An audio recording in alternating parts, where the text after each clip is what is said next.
Drenge, der er noget her, der ikke ser helt i orden ud. Jeg vil ikke være søde til hopperen.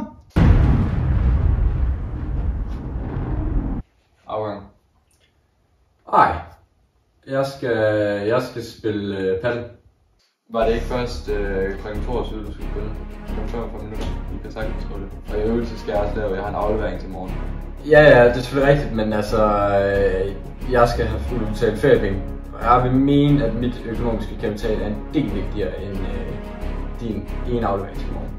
Og det forstår jeg godt, men far han har bedt mig om at slå græsset.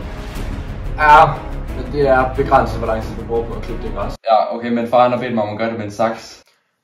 Sig det nok. Men jeg har faktisk lovet Asger at stille model til noget krokimaling. Nej, er det her klokken 21?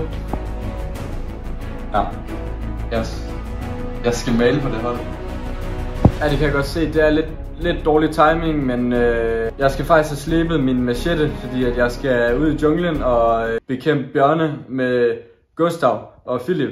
Og ja, okay, men altså jeg skal jo på dannelsesrejse i morgen til Japan for at finde mig selv og lære mig selv bedre at kende, så jeg skal lige lære japansk ind i morgen på Duolingo. Det er simpelthen verdens dårligste undskyldning.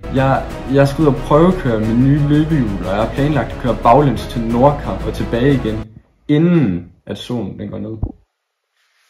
Okay, men nu smider jeg bare alle kortene på bordet. Det er lige nu.